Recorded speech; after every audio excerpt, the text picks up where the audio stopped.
Welcome to the Fourth and Forever podcast. This is your host, Josh Kirby, and this is episode 4. Let's get into it. First, I think the first thing I want to talk about today is how important special teams has been into the NFL this season. So far, just from the first 3 weeks of the season, we've had 4 kicks or punts returned for touchdowns. We've had 5 blocked field goals, 2 in the Eagles-Rams game yesterday, 2 blocked punts. It's been, I think, such game changers for making games closer and really been the difference maker in a lot of different outcomes. We saw it in the Browns-Packers game, how vital that was. We saw missing kicks was terrible for the Falcons. They could never get their offense going. We saw the Rams make a comeback, and their special teams was a big part of that. With the new kickoff rules, you've seen people bringing the ball out and getting big yardage and really setting up field position so greatly. It's been such a difference maker, and I just wanted to highlight that and give a shout out to all the kickers, punters, and special teams players out there that are just playing out their mind and really affecting this game. And it's just everyone's so focused on offense and defense and who has the fastest, flashiest wide receiver, who has the best shutdown corner, or who's got the most aggressive pass rusher, or all these other aspects to the game. But football always reigns true. Your offense and defense, you win in the trenches, and then special teams play, it can flip a game on its head. And I just wanted to give a quick shout out to that and see how impressive that's been in the first couple weeks of the season, and seeing how that's going to play out throughout the season, and seeing some of these closer games where some teams that shouldn't be competitive, such as the Browns or the Packers, we were to make the game competitive with a good defensive stance and even better special teams. I mean, not just to shout out special teams, it's defense too. I mean, defense has been making the difference. I mean, the Vikings completely derailed Cincinnati yesterday with just defensive play. I'll get more into that later. The Texans are only keeping games close because of their defense, not because that offense, but we'll talk about that more later. But it's so much going on. I mean, even Seattle, I want to give them a shout out because I've shouted them out every episode, and that defense, like I said, is everything I expect it to be. It's going to put them in a really good position long term, as long as that offense can stay consistent. So that's how I wanted to start this thing off. But now I want to transition into a couple games this week that I think really are going to have lasting impacts throughout the next couple of weeks and throughout the season. First being the Chargers-Broncos game. Shout out Justin Herbert. He's playing probably the best football of his life, and that's not understating, because he's been playing great, I think, consistently throughout his career. His numbers weren't as bold and big last year as they've been previously, but I mean, to start a career, he's like in touchdowns, yardage, completions, he's top 3, 5, 1, number 1 in almost all those statistics for an early start to your career. He's passing guys like Peyton Manning, Dan Marino, putting his name up there with Patrick Mahomes. So he's really established himself, I think, once again as a top quarterback. And he's a guy that I think a lot of people had him barely in the top 10 after the last 2 seasons, and I think firmly can grasp onto a top 6 ranking as quarterback. So that's something to really look out for. And I mean, shout out that defense is playing great too. I think bringing back Keenan Allen was the smartest move they could have made. And I'll talk more about him later. But Amari Hampton, with Najee Harris going down, which feared to be an ACL or Achilles injury, it's his time to shine. I think this is a good team that you can back. Not to forget, but they're 3-0 in the division. I think it's kind of crazy they started their first 3 games of the season against Kansas City, the Raiders, then the Broncos. But that set them up so great for the rest of the season, because to make the playoffs, everyone's first goal is to win their division. So now that he's going to win his division, they're probably going to win this division. I mean, a 3-0 start in the division and in the NFL is really setting you up for a lot of success, especially with how talented this team is. And, I mean, how well coached this team is. That's something that I can't understate on either aspect of this game.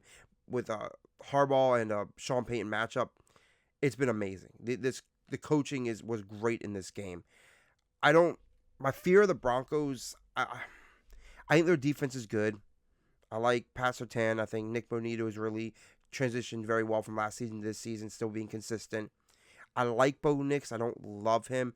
I think they don't have a superstar receiver, but I think they have a lot of really good pieces. Obviously, Sutton's their best receiver, but they got Franklin and Mims who really are talented as well. J.K. Dobbins has been their star running back there, but even then, I don't think he's a top 5 back, maybe top 10. So we'll see how that plays out. I honestly think this is two teams where you got one team that is primed for a real playoff push, and another team that, if they make the playoffs, I wouldn't be shocked. If they miss the playoffs, I wouldn't be shocked. So Chargers fans should have a lot to look forward to, and Broncos fans really hope that their team can get rolling and really start stacking some wins, which would be very much needed. Next, I want to talk about the Colts and the Titans. So I guess I'm going to talk about not just these two teams, but I'm going to talk about overall the AFC South, because this was rough. Not for these two teams, but in just general, I think the Colts dominating another game, playing to this level again, 3 weeks in a row. Daniel Jones still looking the best he's ever looked. I mean, I was watching the game. He was getting knocked around the pocket, scrambling out, making plays, making throws. They have probably going to be the leading rusher of the year in Jonathan Taylor. And this defense is playing crazy too. I have to say they've had an easier start to the season than most. Them getting a pretty good week 1 victory against the Dolphins, which we think the Dolphins are bad. They then squeaked out a win against the Broncos with a boneheaded play by one of the Broncos special teams players. And then this week they play a Titans team that, like I said, once again, I'm not going to judge Cam Ward yet. He clearly can play.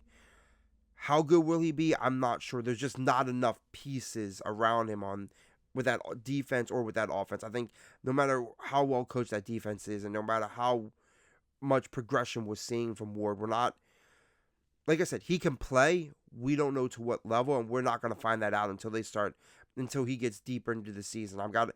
We got to see the whole season play out. I mean, Tennessee could win like 3 or 4 games, and I think they would be happy even with a top 5 pick, because then they can go grab an established piece to that team, another elite player hopefully to put around Cam Ward or even put on that defensive side. So I don't think they're worried about this season, but it does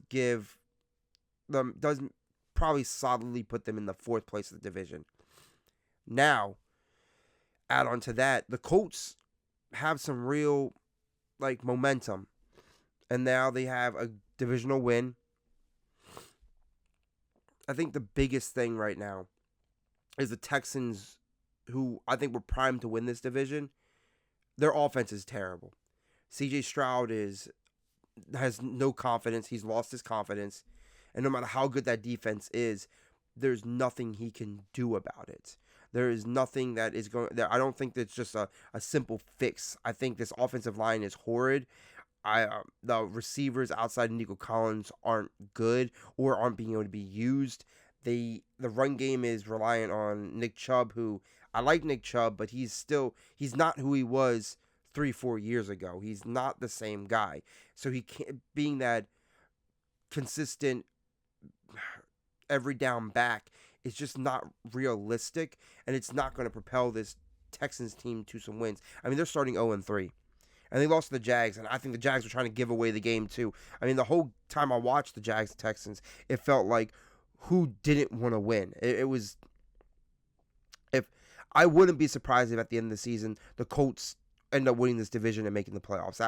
I would have been shocked before the season to say this. I'm not shocked now. I think the Colts are playing the best football out of that division, and I think I don't see them winning a playoff game, but I definitely see them making the playoffs. So shout out to the Colts and good luck on that. Next, I want to talk about 2 other teams that are, I think one team has completely fallen off from any playoff talk. Another team that could be a fringe playoff team. So first, it's the Cincinnati Bengals and the Minnesota Vikings. Two teams playing backup quarterbacks this week. I think with this game, what you really wanted to see was what the Vikings were going to do with a different quarterback in place. And I'm not going to focus much on Cincy. Cincy's their season's over. They don't got Burrow. Browning looked bad last week with 3 picks. He threw 3 or 4 picks today. Their season's over. Cincinnati may not win another game. If they do, they may squeak out 1 or 2 wins. But long term, Burrow's probably not coming back this season because if they can't be at least, let's say, 10 wins by the time he comes back, there's no point in him coming back because Burrow's not going to really be able to have much time to play if he does come back. What they bring him back the last 2 weeks of the season, like it's just not going to. I don't think it's going to be realistic. I think Cincinnati needs to really see what they want. I wouldn't be surprised if I was Cincinnati if they trade Hendrickson before the trade deadline. With a losing season, you only gave him a 1-year deal. There's no point of signing him to a long-term deal now. He clearly wanted one already, and with your season washed, now you're gonna have to pay you're gonna have to pay him even more if he has a good season. So I think at the end of by the trade deadline, they're gonna be shipping him off. I would that wouldn't shock me at all. I think that would be the smart move. But then again, next year, you're going to run into the same issues. Your defense is bad, and you're paying so much money on your offense. And who knows what Burrow's going to do next year. Will he have a borderline MVP-like season, or is he going to get hurt? It seems like those are the only 2 options with Burrow. That's enough on Cincinnati. Minnesota Vikings. Carson Wentz looked like he can play, which we all knew that. He was a top 2 pick for a reason back in, I think it was the 2016 draft. That Eagles team that went and won the Super Bowl that year with Nick Foles, he was on an MVP caliber season. He was playing lights out. If it wasn't for him getting hurt, I think the Eagles still would have won and his whole NFL career would have been different. But it didn't.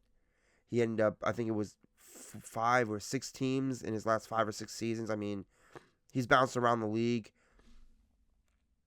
But he landed in a system with a phenomenal play caller in Kevin O'Connell, a great head coach. This defense played out their mind on the other side, and it just all put together for showing that leaves the question of, is Wentz better in this offense than McCarthy is right now? I think the answer is yes. Now, McCarthy, I think, is still your long-term answer, but I think if McCarthy is out 2 to 4 weeks and he can come back in 2 weeks, push him to the month.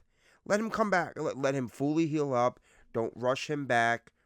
You know you can win with what you have right now, so do what you can to win. That is how you make it in the NFL. You have to win, and if Carson Wentz is your best option to win, you have to stick with him, and then the rookie's going to come back out later. He's going to play later. When he's 100% healthy, putting him out there is probably the right move just for your long-term answers. But right now, short-term, don't rush him back. Stick with Carson Wentz. Now, I think the biggest highlight of that game is I'm going to shout out a specific player, the defensive player of the Minnesota Vikings, Isaiah Rodgers. He scored 2 defensive touchdowns today, a pick 6, a scoop and score, and included with that was 2 forced fumbles. First time that stat line has ever been recorded in NFL history. Phenomenal. He had a great day, and he should be so proud of what he was able to do for his team. I mean, the Vikings defense already looked great, and this game made them look even better.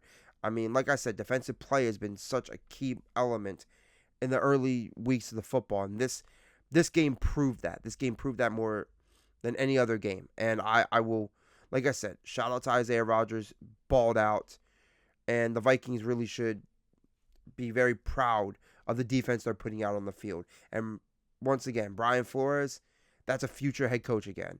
He got shafted in Miami and very unfair, tough situation. When all said and done and he starts getting calls, I think he's going to do very well wherever he gets another opportunity to head coach again because he definitely deserves it. I mean, that defense is playing lights out for him. You couldn't ask for a better performance from your defensive players. Next, I want to talk about the Bears and the Cowboys game. This game was frustrating for many reasons. First of all, I bet for the Cowboys to win, and that didn't happen. But besides that, which is my fault, I should never bet for the Cowboys. I know better. Yeah, I know better. But Caleb Williams playing the best game of his career. I mean, the first 2 weeks of the season, and most of last year we were nervous with him, but we thought it was the coaching staff. First 2 weeks of the season, we're like, oh, this isn't working. This relationship with him and Ben Johnson, this is doomed to fail. This is not going to work out. They couldn't get their weapons involved. Overall, this team just did not play with a lot of gusto. And then we have Caleb Williams, the stat line, 19 for 28, 298 yards, and 4 passing touchdowns. That's a solid performance. Now, consistency is going to be the thing. Can he do it next week? Can he do it next week? Can he do it the week after that? Like, he's got to do this throughout the season. We want to see this type of performance week in and week out. Now, I'm not saying you have to throw 4 touchdowns every game and throw close to 300 yards. That's not what we're asking for. We're asking for putting your team and your players in the position to win, and as the quarterback, giving your guys the opportunity to make plays and not making poor decisions. And I think he limited his poor decisions very well in this game. But does that say a lot about him and this offense, or does it say a lot about the Dallas Cowboys' lack of offense this week and purely bad defense? No matter how much they want to hide the fact that losing Michael Parsons was an issue, it's maybe not to them, but to everyone else, it's a glaring issue. It is. They don't have a pass rush. Just like I said before the season started, that trade puts your DBs in a vulnerable position because of how they play. They are ball hawks. They want to force turnovers. The thing is, though, when you play that kind of great example. The Baltimore Ravens traded for Marcus Peters a couple years ago. I think it was, I forget exactly when, but it was like early years of Lamar. Because what he was really good at was forcing turnovers for the Chiefs and for the Rams when he played. But once he started slowing down, getting older, and that skill wasn't there anymore, he was getting burnt over the top every day. Now, I still loved Marcus Peters, and I was so happy to have him part of our team. He made so many great plays. But once you start taking away that element of his game, you're like, oh, he's just he can't cover. He's not going to be that shutdown corner. He's not going to when he's playing Jamar Chase, he's not going to stop. It's just not happening. And that's what we saw today. Rome Odunze, Luther Burden, all getting over top the DBs and that defense. And I said that was going to be an issue coming into the season, and this game proved right more than anything. And Ben Johnson, being a phenomenal play caller, he knew that was going to be an issue. So he was okay with calling a game that allowed Caleb Williams to air the ball out and really show his talent. I mean, this was, I think, the first real time in his career that we've seen why he was a number 1 pick. We've seen why there was so much hype going into him. We saw why he was getting those Patrick Mahomes comparison, which he's not Patrick Mahomes, but we're finally seeing why the comparisons came out like that. And it was a great showing. I think he should be very proud of himself, and I think this Bears team, the Bears fans anyway, can really look at it and be like, okay, this is probably our guy. Now, they've been fooled before. I mean, we've seen Justin Fields and Mitch Trubisky both put out 3+ touchdown games and look like the best quarterback on the field. Like, we've seen those moments. So I know you don't want to overreact. I'm always heavy on you don't want to overreact to one performance, but you do want to highlight the goods from that performance because that's something you can carry on to the next game when maybe he throws 2 touchdowns, but he still looks very proficient. And that's what you have to take away from this game. I don't know what Dallas is going to do. I think neither of these teams are still making the playoffs. I think They're just too much top competition at the top end. That's going to be hard for either of these teams to squeak in. I thought with Dallas's high flying offense, going to be able to, but CeeDee Lamb is hurt, and today is Monday. After the games yesterday, apparently he's going for an MRI today, so we're going to find out how hurt Lamb really is. But we saw the immediate change with him off the field. I mean, Pickens is good, but Pickens is an emotional player, and it's hard to have a consistency with an emotional player. It's not, and I'm not saying it's a bad thing. I think playing with a lot of emotion is really good, but it can kind of make you go up and down at times. And I think that's the real struggle with an emotional player, is that he can have some high highs, but he may drop a pass, or he may tip a ball to a defender. Like there's going to be certain aspects that is going to be really nerve-wracking. I think their run game is improved immensely from last year, but how good will Javonte Williams really do? We noticed once the game started getting into more of a pass-heavy game, they just couldn't put it all together. I'm not blaming Dak. I don't think Dak played bad. I think Dak's playing frustrated now, and I think losing Lamb really hurt, and I think it really it changed the game plan. It really changed how he goes through his progression, because that's his guy. That's who he wanted to hit. I mean, Jake Ferguson got a handful of load. I think by the end of the game, he had 11 or 12 receptions. He was just catching everything thrown to him, and he's going to be the main guy moving forward. So at least while Lamb's hurt. So anyone don't have Jake Ferguson on the fantasy team, or that he's a good starter for the next couple of weeks. He's going to get a heavy load of that offense. My picks for the week that did not go well at all. I was 1 for 5. And I know I picked a lot of underdogs, so the likelihood of me going 1 for 5 was high. I mean, the only one I won was the over with the Bills, and even then, Miami kept it close. I didn't drop a video recapping that game like I normally would, because I wanted to talk about it, because I don't think there was much to talk about. It's a close game because it was a divisional game. Buffalo still played really well. I think the sign in this game is not, first of all, Mike McDaniel can coach. No matter how much hate I'm going to give them, I'm not going to act like he isn't a good play caller. He knows offense. He designs a good offense. They had a good game plan going in. I don't think he's a good head coach. I think he's a little young. The players don't respect him as much. I think the loose rules become more of an issue when you're losing over when you're winning. So I think that's become a glaring issue. But he called a really good game. But the same question we've been asking since he was drafted, and it's never been answered. And I think it has been answered, but we're afraid to say the answer. Tua is above average, but he's not that far above.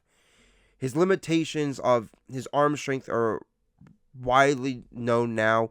When you have really fast receivers, you need a quarterback that can throw the ball deep so the receivers can run and get it. But if you can't get the ball there, that's an issue. He's not an elite scrambler. He's barely above average at it. He's not a super athlete. He's not, how I think Baker may run better than him, and Baker's not known to be a super athlete. It's not a great skill set. I think his overall skill set is precision, passing, and accuracy, which is so useful in a game. You can win 10, 11 games with a quarterback like that. But when your offense isn't clicking as well as you wanted to, and the defense isn't as good as it needs to be, and overall your culture's a little mucky right now, the limitations of your quarterback shines brighter than all. Let's put this in perspective. The limitations of Tua have shined greater in these bad games Miami have put out, while the excellence of Mahomes have shined even brighter. Watching them lose, they were able to beat the Giants last night, but it was once again the Patrick Mahomes show. Every week is the Patrick Mahomes show. He's scrambling, he's running, he's taking hits, he's getting out of the pocket, waiting for guys to get open, he's throwing the ball deep. He's doing everything he can to win, and you're watching, you're seeing, you're like, man, that no matter what their record is, that's why he's the best quarterback in football. That's why he's got that number one position. And you want to be able to, when everything's wrong, you want to be able to say that about your quarterback. Like, you want your quarterback to be able to take the game over. You saw Lamar with the Ravens. When the Ravens, as we've been building our team up, it's been the Lamar show for a long time up until we got Henry and we got Zay going and we got all these other pieces clicking together. But he was able to take over the game and give us hope that, man, we could win just because of him. Or Josh Allen in Buffalo. I mean, they're like, unless you're like, you watch Buffalo games closely, you can't name all their receivers. Like, you can't. A lot of people can't. I mean, if you play fantasy and stuff, but a lot of casual fans, people that just throw on the game, that's like, oh, it's Josh Allen and the Bills. They don't know Keon Coleman or Shakir or Ray Davis or Ty Johnson, or they don't know all these other guys that is getting the ball, but they know Josh Allen, because when he doesn't have elite talent around him, he is that elite talent that can elevate the team. And that's the problem with Tua. He's not an elite talent, so he's not elevating the team, which is really a burden on this team. Now, I don't know how the cap and money works for Miami, and I think it's going to be too expensive and not worth moving off Tua at the moment. But I could see maybe not next season, but the season after, they start slowly moving off Tua. And I still think McDaniels is still at risk for his job by the end of this season, but I think he'll slide into an OC role somewhere, whether that's in San Francisco or he takes a year in Minnesota or goes back to Sean McVay with the Rams or something like that. I could really see him doing that just for another year or two, try to get some more footing to eventually hopefully be a head coach again, or at least in his hopes. But that was the Thursday night game. That was my only win. Now let's go through my 4 losses. First, I'm going to start with the Steelers win because I think there was the least amount to talk about in this game. Drake May and the Patriots, they're not where I thought they would be, but I don't think it's a bad thing. I think I overestimated the impact of Mike Vrabel, figuring just him and Josh McDaniels and Stephon Diggs would really change this team. And that's my mistake. I don't think this team is a bad team, but I think they're very mid right now. I think the defense can get better as the season goes on. I think your biggest flaw today was Ramondre Stevenson turning the ball over, which I hate myself for this. I was so hard on not drafting Ramondre Stevenson in all my leagues, because I thought TreVeyon Henderson was going to take over the role. I still think he's going to. I think that's about to start really happening. But this week I decided to pick him up off a waiver in my work league. I started him and 2 fumbles. It was bad. That is the issues with the Patriots. It's not enough revolving around your young quarterback. I think Drake May can play.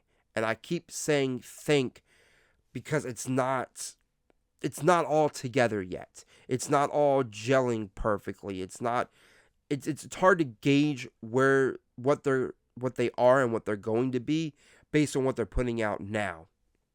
Now, I think, like I said, I was a year early on them. If Drake May keeps progressing throughout the season and they can squeak out 7, 8, maybe 9 wins, next year I'm going to be a lot higher on the Patriots. Probably how I felt this offseason is how I'm going to feel next offseason as well, just with a little more backbone to it. This season I came in with a little less backbone, and that with the Patriots take, and that was my fault.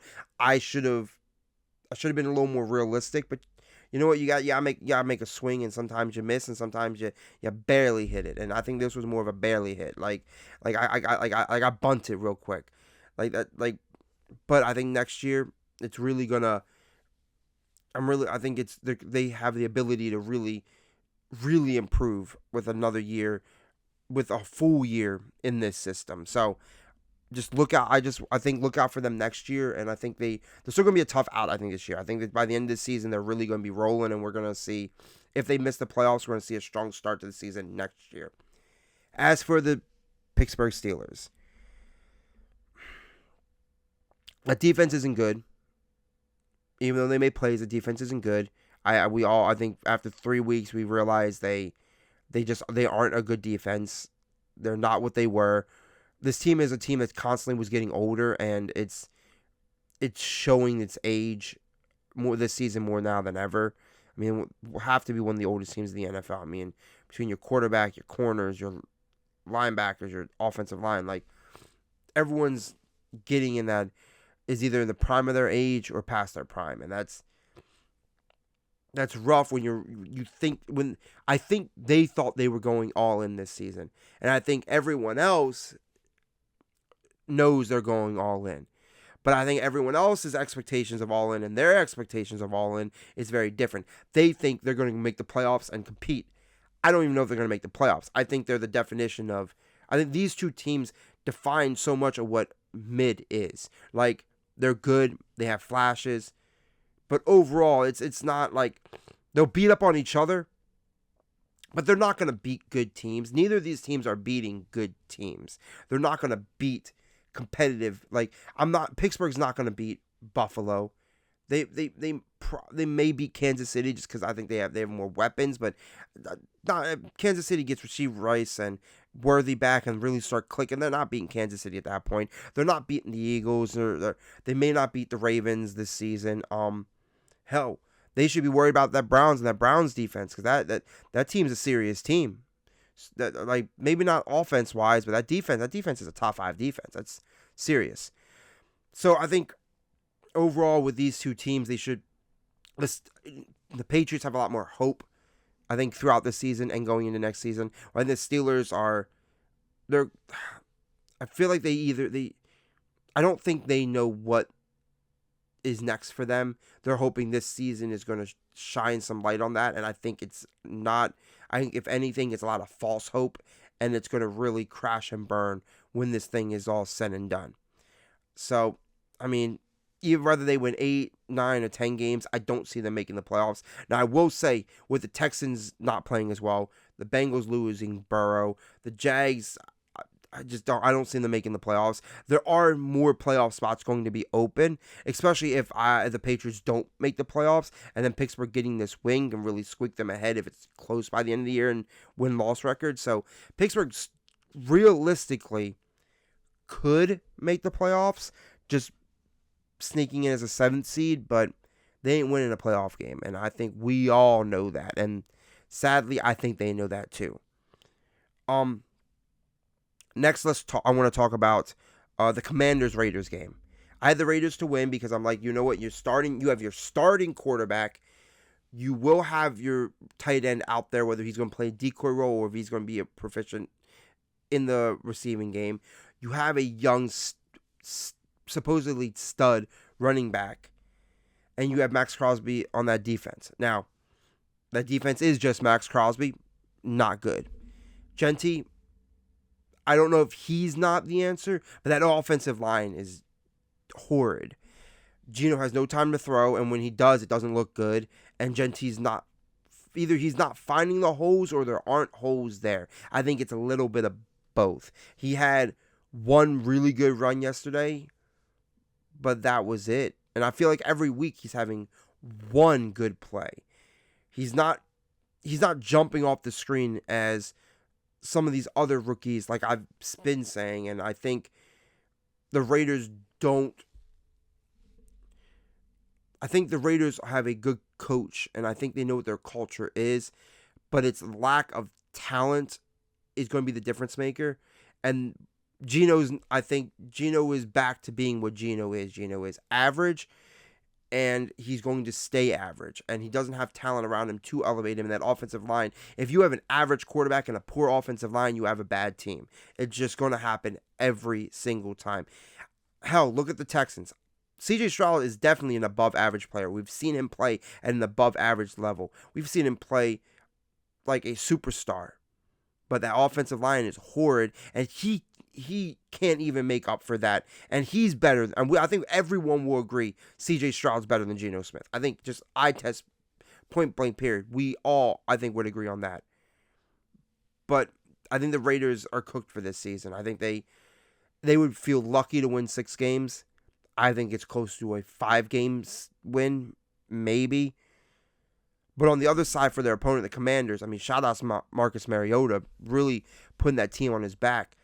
I thought they had a chance to lose this game because I don't love every aspect of them, and I think this team was so Jaden Daniels needed that I didn't see them being able to do what they did. But they put up points. They played really hard. I don't have as much to say about them, not because they were bad or because they were good or because I still feel like this is a team that I said it once and I'll say it again. We know the Commanders can beat teams that are less than them. They can beat the Giants. They can beat the Raiders. We know this. But they couldn't beat the Packers, and it wasn't really competitive. So as the season progresses and they play the good teams, the potential playoff teams, how good are they? That's the question that I keep asking. It's a team that I predict to win 12 games, but if you're going to beat up on lesser talent the whole time, by the time they make your playoffs, I don't care if you win 10 games or you win 14 games. It doesn't matter how many games you win. If you're only beating teams that are bad teams, then when you make the playoffs, now you got to beat a good team. Because if you make the playoffs, you're a good team. No matter if you're the worst of the good team, you're still a good team. So if they squeak in as the 5th, 6th, or 7th seed, this season, they really got to prove something. They have to have a real competitive, good opponent, and they have to beat them. And they have to really show that they're one of the top teams in the NFL. That's the main thing I'm still asking about the Commanders. Can you compete with the top teams? And that we have yet to see that this season. I know it's only 3 weeks in, and I know it's a question that should be answered as the season progresses, but it needs to be answered because we already know what you are against bad teams. It's time to see what you are against good teams. I'm ready to see it, and I know your fans are ready to see it, because if you can't compete with the Lions or with the Packers or with the Eagles or with the Bucks, if you can't compete with those teams, even if you make the playoffs, you're not going as far as you hope you would go, because you're not battle tested. And that's the thing about, even if you lose to a good team but you compete, it's that battle testedness that you will have carrying you into the playoffs, and then being able to either get that win back or be able to run off a couple wins. So, Commanders, that's my question. Can you beat good teams? Next, I want to talk about the Chiefs-Giants real quick, because I think out of all my picks, this was the most far-fetched one. I should have known the Giants weren't going to even be competitive. They have a great running back, Cam Scatterbo. He gives a lot of juice to that offense. I don't know how great of a back he will be, but he has that Christian McCaffrey kind of flashes where he can come out of the backfield. He's a good receiving target. He's quick. He's a hard-nosed runner. He has a lot of juice that I think is going to really help this offense, but it's not going to help this offense with Russ. Holy crap. Why am I doing this again? Why am I talking about this again? 3 weeks. I said it each week. I've been saying it, and I'm not done saying it. If you are going to lose, you might as well lose with the rookie and see what you have than losing with the vet that you already know what you have. Like what are they doing? What are the Giants doing here? Like, I understand you couldn't get Malik Neighbors involved because that defensive game plan was to take him out. You saw how much that crippled your offense? It crippled it. It was non-existent. Even the big plays you made and the excitement that you had, it meant nothing because you couldn't score. And your defense was giving you chances all day. They were going after Mahomes. They were going after this offense. They were giving you a chance to be in this game. Kansas City only put up 22 points. And it wasn't like it was an easy 22. They worked for every point they put up because that defense was coming at them. Their DBs still need to improve, but overall that defense was playing well. They weren't playing perfect, but they were playing well, and the Chiefs weren't playing well. That was maybe Mahomes' best game this season, I would say so, but that's because Mahomes knew he needed to win that. It was a must-win for them. They can't go to 0-3 and then go into Baltimore at 0-3. You can't do that. You can't play Baltimore with an 0-3 record, because there's a good chance you ain't gonna win that game because you don't have the guys to compete. And you got a lot tougher games coming up still. You needed to win this game. You need to prove you can beat the bad teams, because that's what good teams do. I underestimated them because I thought the Chiefs did exactly what I thought they would do. The Giants just once again just fumbled the bag. It frustrates me. I think it's time, and I'm calling for it again, it's time to put Jackson Dart out there. It's time to bench Russ, and if you have to, you can trade him away. It's done. His time in New York, it's 3 weeks in. You haven't won a game, and he's only played well in one of them. It's over. It's time to say it's over, and that's okay. It was short-lived, and honestly, it wasn't worth it. Going to get him, all it proved to you that what you already knew the last couple of years. Your offense sucks, and you need something new out there. You need some juice out there. You have one good receiver, and when he's gone, you don't have really anyone else, and who knows what's going on with your running backs. I mean, Tyrone Tracy looks hurt. Who knows how badly he's going to be hurt, how many games he's going to miss. And Scottaboo, you're hoping that he can keep with that juice and keep being flashy, but he wasn't taken in the first round for a reason. He was a little undersized. People went to a smaller school. I mean, people were still had their trepidations against him. I think he can prove him wrong. I think he's got enough in him that he's just a football guy, and I think football guys make it in this league. If you just have that mentality, that just overall that aura of I'm a football player, it really bodes very well for you in this league. And we've seen guys like, I think it was over the weekend, Julian Edelman just went into the New England Patriots, their Ring of Honor, their Hall of Fame. He's a football guy. He's the definition of I'm a football guy. I may not be the best, but I know this game, and I'm going to play my heart out, and I'm going to give it everything I have, because that's what I do. So hopefully Scottaboo can be just like that. But once again, start Dart. Start Dart, start Dart, start Dart. We do not want to see Russ anymore. Russ is cooked. Russ doesn't cook. He is cooked. It's over. And Chiefs, I don't know what to say about you guys. You play Baltimore next. That is your biggest test for the season.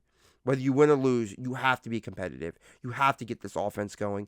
You have to have your players improve. And I think the hardest decision the Chiefs are making this decision is cutting back Kelsey's reps and putting Noah Gray out there. Noah Gray looked better than Kelsey yesterday. It wasn't like he was involved as much, but he's better now. I don't know I don't think intelligence wise, I don't think he knows the game better. I don't think he obviously don't have the experience, but Kelsey's not who he was.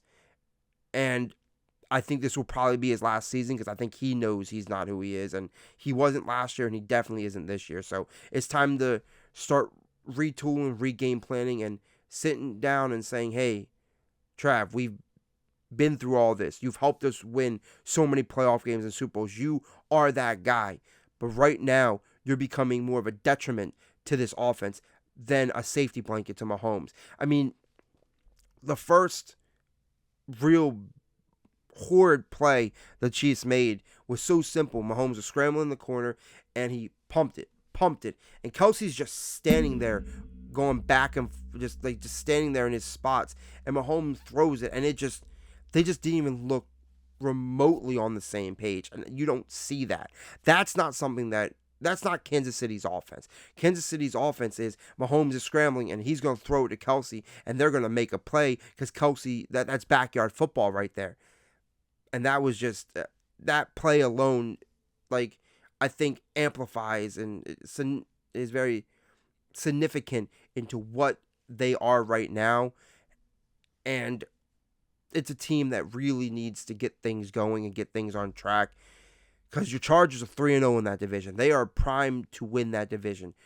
And the Chiefs, like I said, thankfully there's a lot of teams in the AFC that are figuring things out and that are struggling a lot more than they should. So it gives them a better opportunity to figure it out, because if there's any team in the league that all of us football fans need to look around and be like, that's the team that is going to figure it out and get it right by the time the season ends and makes the playoffs, it's the Kansas City Chiefs. That's all they've done.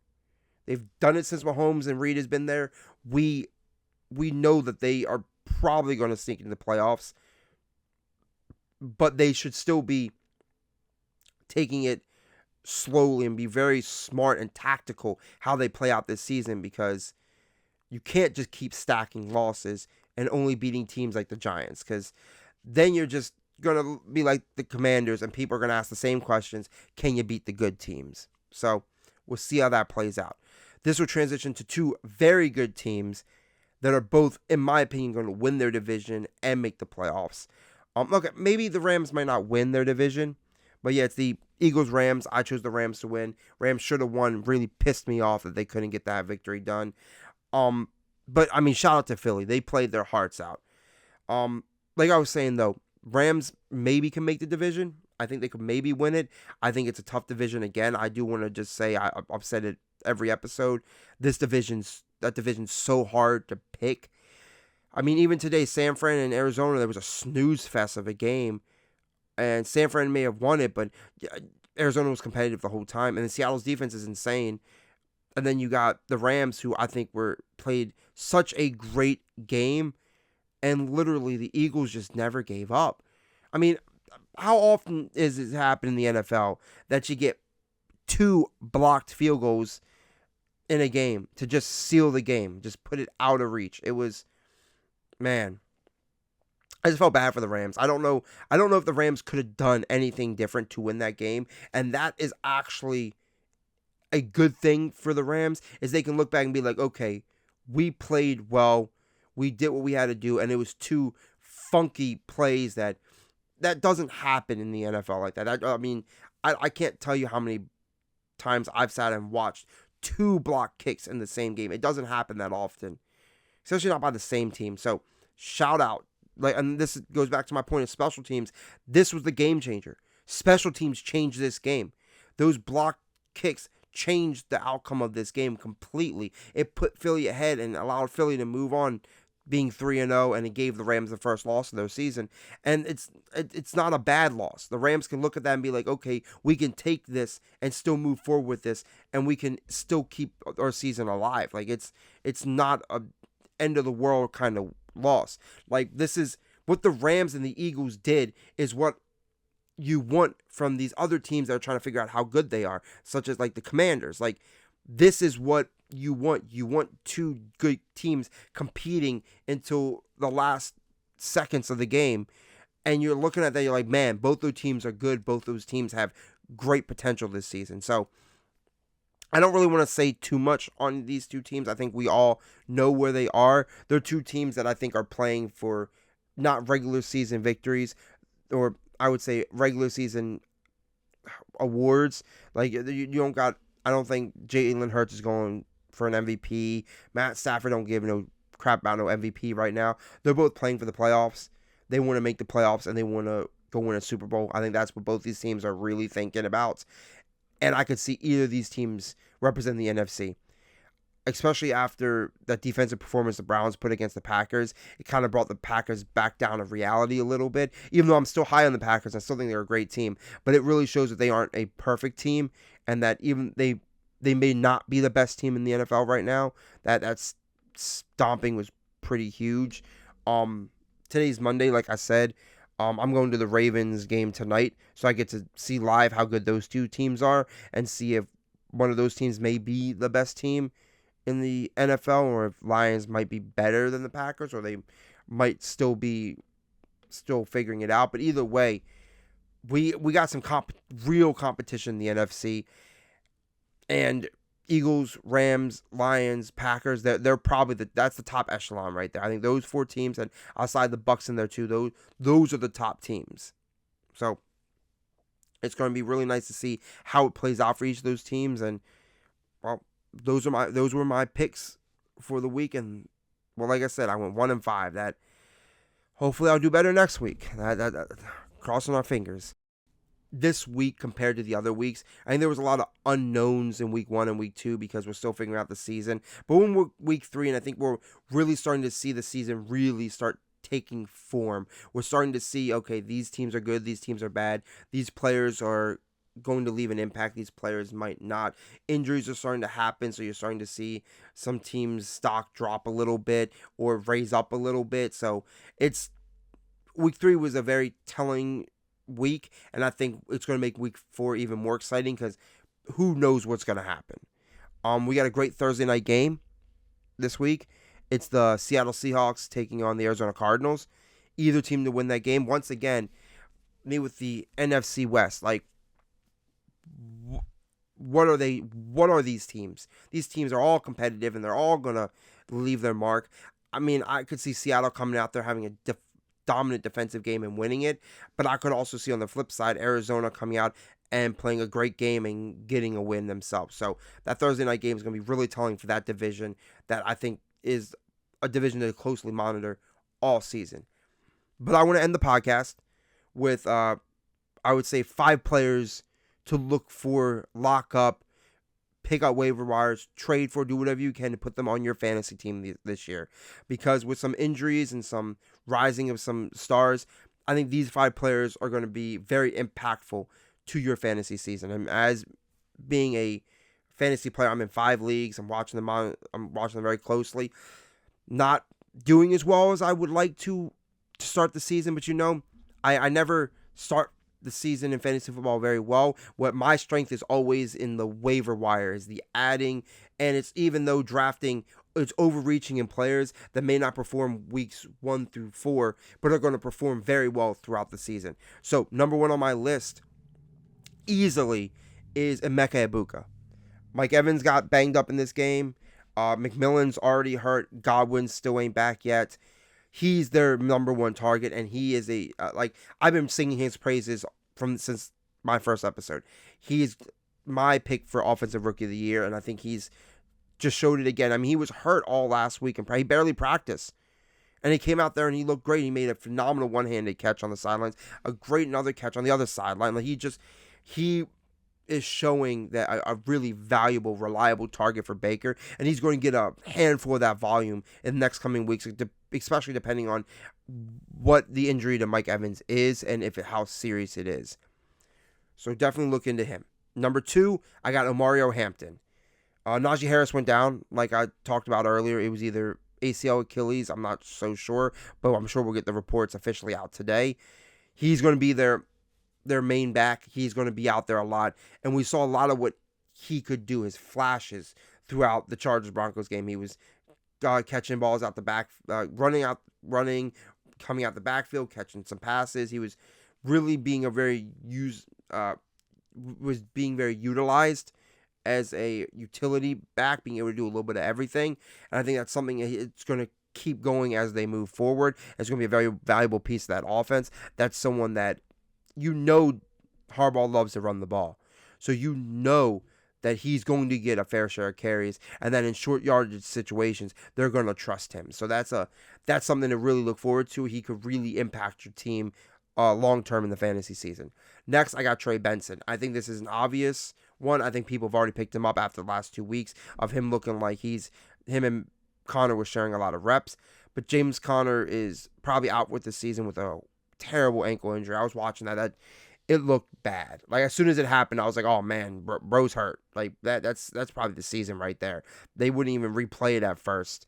They went straight to commercial on that game. Red Zone replayed it, and that shit was horrid. I feel so bad. I mean, I talked in my 2 episodes, giving shout out to James Conner and how wonderful he's been for this team and the impact he's made, and that's going to have a direct impact on this team. But I think Trey Benson showed some really good signs to be able to slot right into that role, and that's someone you should pick up, and he's going to get a lot of carries. He's going to be a pivotal part of that offense.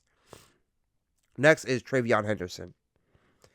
This is the one that, like, it could be a hit or miss, but with Ramondre Stevenson putting the ball on the ground twice, and then bringing in this young running back with the hopes he can add some flash to this offense, I think he's going to end up being the best weapon they have. Diggs still not performing like he would. I don't like all the other receivers they got. Hunter Henry's probably right now their best receiving target, with Diggs still coming off of the last year's injury, still trying to get worked in. So Henderson is going to be a very pivotal part of this team. Maybe not next week, but definitely long term in the season. He's someone, if you don't have already, it would be a great addition to your roster, and I could really see him taking over a lot of the carries from Ramondre Stevenson, especially if Stevenson's fumbling problem is a problem. And I think it's, if I'm not mistaken, I think it's been a problem his whole career. So I would really, that's something to really monitor. That's why I have him at 4, not as one of my top 3, just because I think if Stevenson doesn't put the ball on the ground and he can perform, they're still going to be splitting reps, and that could make him probably a better flex player than an RB2. But either way, him in your flex could be phenomenal if he can start really getting going. And last but not least will be number 5. It's Quinshon Judkins, or Quinshon Judkins. I think that's how you say it. Sorry if I pronounced that wrong, but Judkins is going to be the premier back there. In that game against the Packers, he's proved that he's got that oomph. He's got that dude quality to him. He's going to be a very good running back for them. I think they have found their replacement for Nick Chubb. Now, I don't think it's just an easy replacement. I think Chubb was phenomenal for them. But this is a guy that's really going to have a good impact for this team. And I think long term, if you had James Conner as your running back and Trey Benson isn't available, this is a guy that's going to be available in most leagues. At least after week 2, he was picked up, but he's still not rostered in. He's still rostered in less than 50% of leagues. So I think that's someone to really look into and add him to your team. And he could, even if he's just sitting here on your bench, he's a good bye week option, flex option for long term in the season. So yeah, those were the 5 fantasy players to look into in the coming weeks.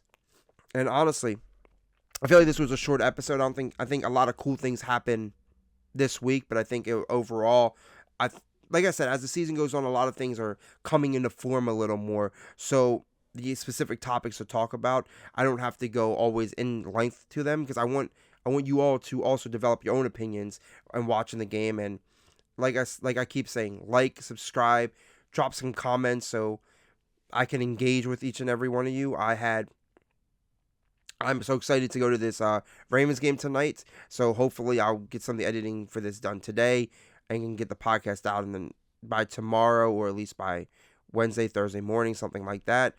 Other than that, everyone have a great rest of your day. And as always, thank you.